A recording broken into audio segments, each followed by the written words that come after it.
povedali ahojte, tak spracoval som návrh. Koncepčne som vychádzal z toho, čo sme si povedali na stretnutí a z toho, čo ste mi aj poslali. Niečo takéto som vytvoril, takéto niečo sa podarilo, môžeme sa tu spoločne pozrieť. Tak dom v tvare nejakom L-ku, celkovo tvar T. Celkové rozmery domu vyšli na 15 metrov plus 3,5 metra terasa plus 6 metrov predné prístrešok pre autá a takto 13,5 metra. Tu je ten prístrešok pre dva auta, to je dostačujúce.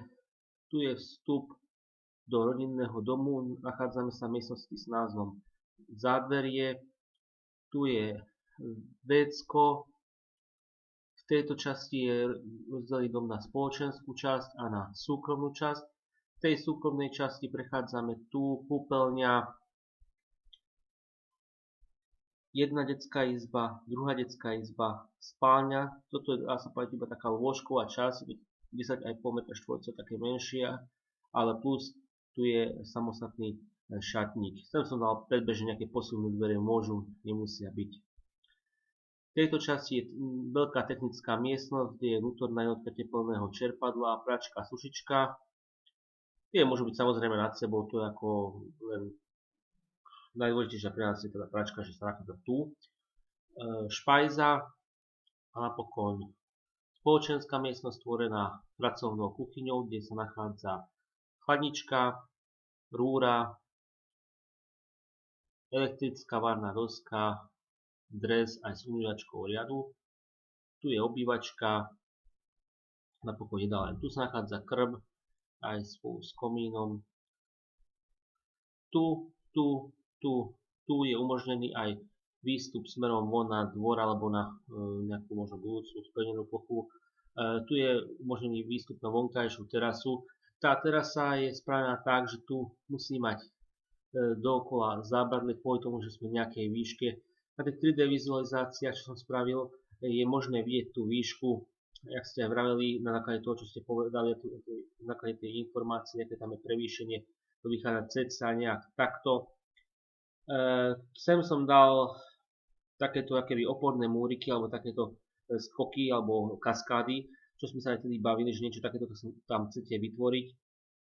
Toto som tam predbežne dal, to je len ilustračné, není to súčasťou projektu pre stavebné povolenie.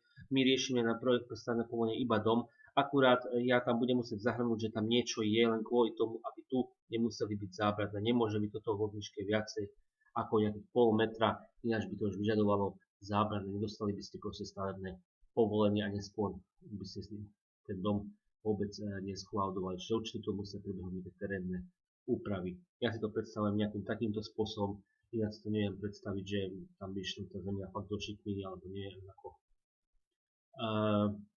V tejto časti v podstate to cca, pardon, v podstate to vychádza pivnicu, alebo riešil som a uvažoval som nad pivnicou, pod pivničením. Dal som tam predbežne dve okna, ktoré tu vidíte. Mohlo by tam teoreticky byť aj tretie, ale to je také riskantné, že môže, nemusí byť.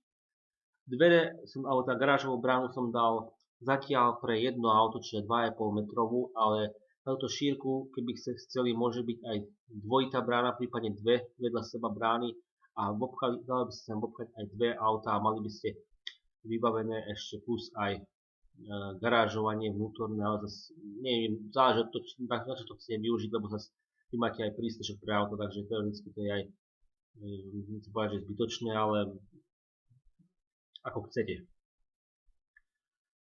Tá výška tu je nastavená iba na nejakých cca 2,20 alebo tak nejaká výška svetla. Treba mať na pamäti, že v tejto časti a v tejto časti na tých strechách alebo ten krov musí byť niečím podopretý, že tam bude nejaká klieština a nejaké takéto stĺpiky, aby to celkovo malo nejakú statickú stabilitu. Predbežne som nosné steny dával takto, nejak ako tu sa vidieť, že takto je nosný systém obvodový, tu je vnútorná jednonosná stena a druhá takto vnútorná nosná stena. Predbežne samozrejme to statik určí bližšie, že ako to bude. Čo sa týka strechy, strecha má výšku cca v strede tých 1,7 metra zhruba, pričom je nastavený sklon strechy, ak si dobre pamätám, tak nejakých tých, čo ste tam aj písali, zhruba tých sa aj hýbeme tých 30 stupňov. Dám presnejšie, viete, ja si už úplne presne nepamätám. Pozrite sa na to, dajte mi vedieť, či to nejak takto vyhovuje. Samozrejme, ak budú nejaké zmeny, zapracujeme ich. Ahojte.